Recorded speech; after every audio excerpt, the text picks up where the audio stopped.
This message is for you to go harder for yourself. This message isn't a message to be harder on yourself. This message is a message for you to go harder for yourself and those that depend on being the greatest you. And I know a lot of you have questions, but everything I talk about, man, is what I would tell you if you were right here with me. I would tell you the same thing. I would tell you to take ownership of your life, make the changes you need to make, be committed, be consistent, have faith, have heart, have discipline, and have the courage to call a different play.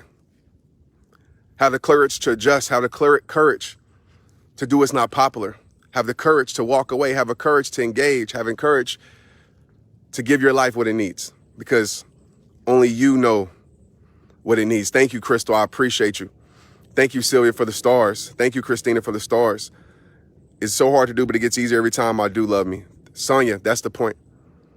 It might be hard today, but maybe a year from now, as you give yourself that grace, give yourself that compassion, and give yourself that appreciation and gratitude, man. I know y'all tired of me saying this, but to everybody that's dealing with grief in their life, I just want to say this as I wrap this up. Everybody that's dealing with grief in their life, I want you to understand, man, active gratitude is how you deal with it. Be grateful. One of the hardest things, right, is losing a loved one or losing something that you love.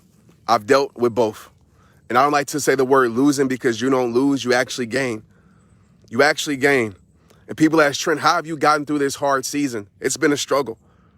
But you know what? I focus on all the gain. I focus on the beautiful things. And I just want to tell you this simple perspective shift that can truly, truly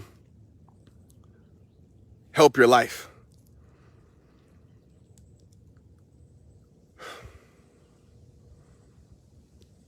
For those dealing with grief, for those feeling like you can't go on, I want to tell you this. That person has ran their race of life. That person has gained everlasting life. Now it's your turn to run your race.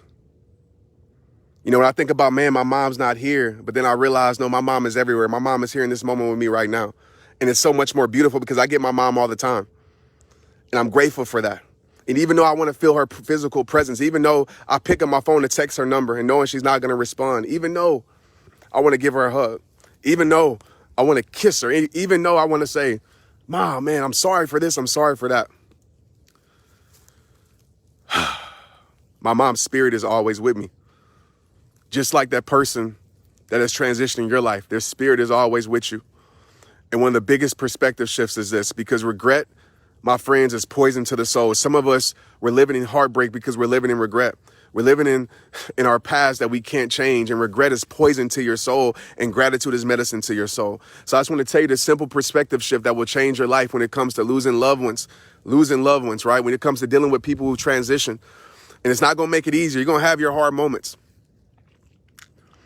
But every time I think about, and I have shame and guilt that I wish I would have did more of this. I wish I would have said this. I wish I would have made more time. I wish I would have fought more. I wish. And some of us not even dealing with grief from a death of someone we love, but just in life. We have so much shame and guilt. And we sit there in I wish I would have syndrome. And I want to tell you right now, that does absolutely nothing for your life. You cannot change a past that's already written. And so every time I say I wish I would have, I cut myself off and I say I'm glad I got to. Man, I wish I would have spent more. I'm glad I got to spend so much time with my mother. Man, I wish I would have man, I'm glad I got to throw her an event that celebrated her life. Man, I wish I would have brought her. I'm glad she got to see me speak.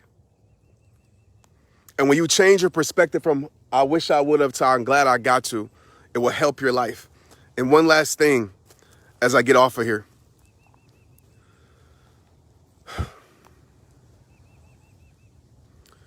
That person that you lost, and I'm going to say lost just for the sake of today, but that person that you gained, that angel that you gained, I just want you to think about yourself for a moment.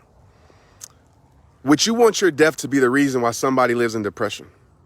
Would you want your death to be the reason why somebody stays in sadness and grief for the rest of their life. And I know it's easier said than done. Maybe you a child that has transitioned, or maybe, trust me, I know it's not as easy as I'm saying it. But I think about that, and I think about my mom. I think about my best friends that I've lost. I think about my grandparents, and I think about, man, every time I want to give up, every time I want to quit, every time I want to stay in depression, I think about them. And I ask myself, would they want me to live like this? Would they want their death to be the reason why I died?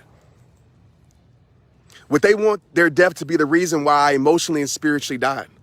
And I know that answer is absolutely not. They would want their death to be the reason why I live a little bit more, to be the reason why I go a little bit harder, for the reason why I elevate the gifts and the seeds that they planted in my life, and the gifts that they gave me and the teachings that they gave me. They would want me to go harder.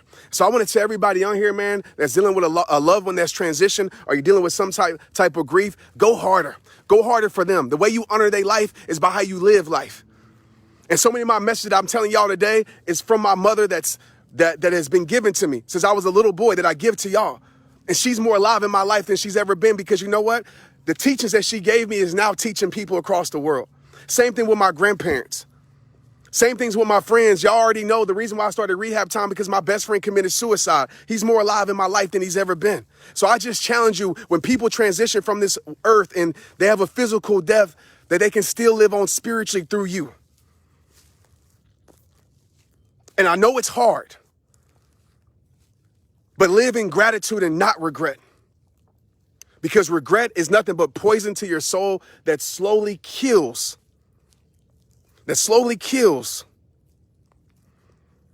All the love inside of your heart. So I pray for anybody that's in a depression, anybody that's in stress, man. I pray that God floods your heart with peace. But I just ask that you just say thank you. You know, when my mom transitioned from this world, I said, thank you, God.